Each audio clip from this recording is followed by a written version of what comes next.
The phone buzzed on the coffee table, its vibration slicing through the quiet hum of the apartment like a scalpel. My heart lurched before I even saw the screen. It was 9:17 p.m., and the dim glow of the TV cast flickering shadows across the room, painting the walls in shades of unease. I reached for the phone, my fingers brushing the cold glass, and there it was, her text. "I'll be staying at Jason's tonight, don't wait up."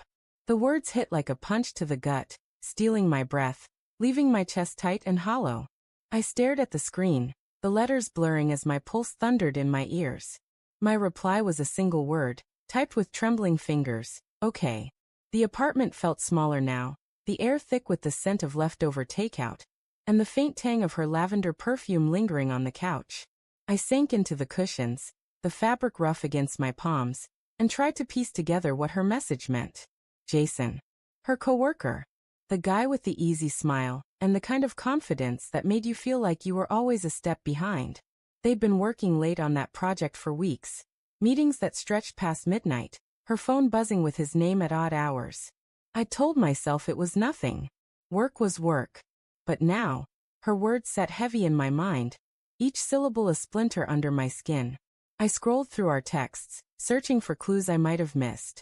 Her messages from earlier today were cheerful, normal, grabbing coffee, love you. Meeting ran long, ugh. Nothing out of place. But then 2 weeks ago, there was that odd moment, her phone face down on the counter, her quick grab when I reached for it to check the time. "It's just work stuff," she'd said, her voice a shade too sharp. I'd laughed it off, ignored the twist in my stomach. Now that moment replayed in my head, vivid as a film reel, her hazel eyes darting away from mine. The clock ticked louder, each second a hammer against my skull. I stood, pacing the hardwood floor, my bare feet sticking slightly to the cool surface. The city outside hummed, car horns, distant laughter, the faint wail of a siren. Normal life. Oblivious to the crack forming in mine. I poured a glass of water, the liquid sloshing against the sides, but my throat stayed dry. My mind churned, conjuring images I didn't want to see. Her laugh, bright and unguarded, aimed at him. Her hand brushing his arm during a late-night meeting. The two of them alone, somewhere, while I sat here like a fool. I typed out a dozen messages, each one angrier than the last. "Why Jason's? What's going on? Are you serious right now?" But I deleted them all. Instead, I called her. The phone rang once, twice, then went to voicemail. Her voice, warm and familiar, filled my ear. "Hey, it's Lena. Leave a message." The beep felt like a door slamming shut.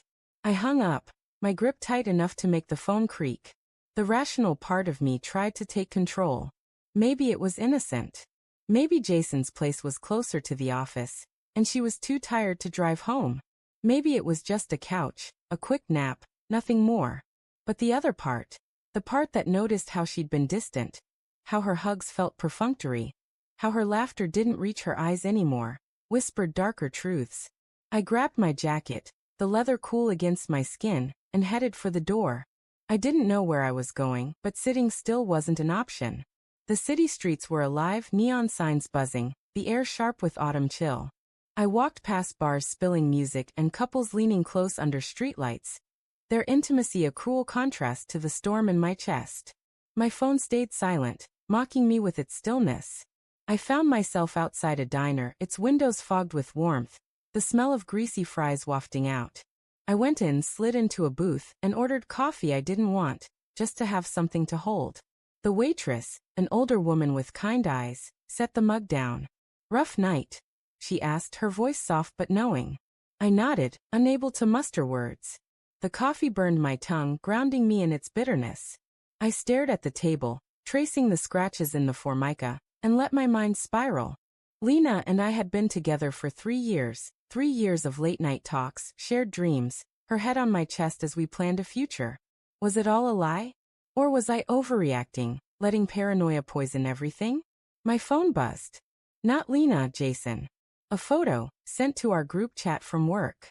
Him and Lena, smiling, arms around each other, a half-empty bottle of wine on the table between them. The caption, "Late-night brainstorming session." My stomach twisted, bowel rising. The diner's fluorescent lights seemed to flicker, the hum of conversation turning to static. I zoomed in on the photo, searching her face. Her smile was wide, but her eyes, were they tired?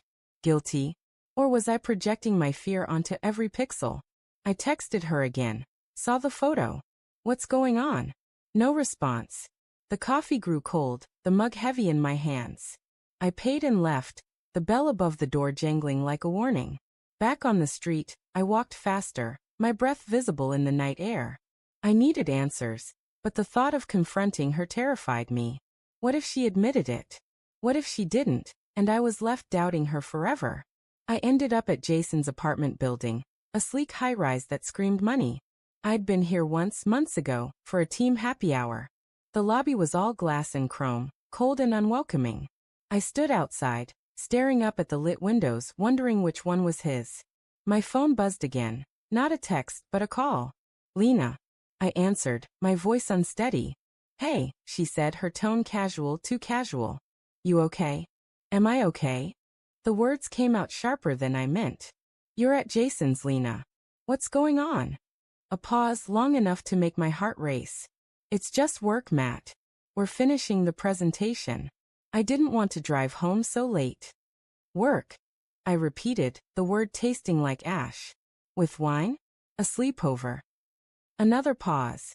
It's not like that, she said, but her voice cracked just slightly. You're being paranoid.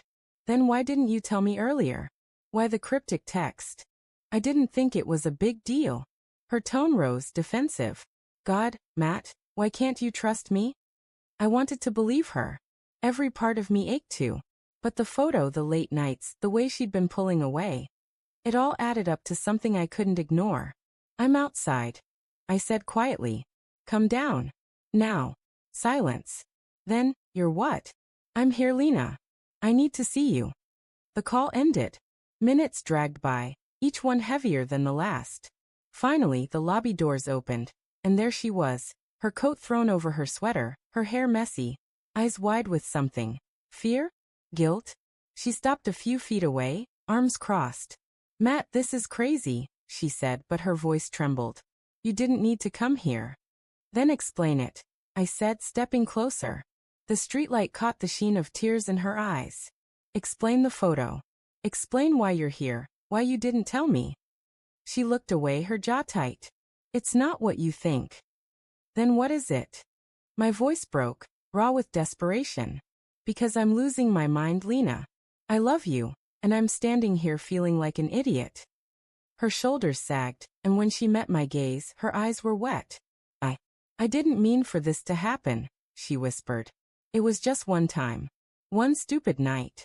I was drunk, and Jason was there, and the world tilted. Her words were a blade, slicing through 3 years of trust. I stumbled back, the pavement cold under my feet. One time. I choked out. You're here now, Lena. It's not like that tonight, she said quickly, reaching for me. I pulled away. I swear, Matt, it was a mistake. I love you. I didn't know how to tell you. I stared at her, the woman I thought I'd marry, and saw a stranger. The wind howled, carrying the distant sound of a car alarm. My chest ached, a mix of rage and grief so intense I could barely breathe. You should have told me, I said, my voice low, final. Not him. Me.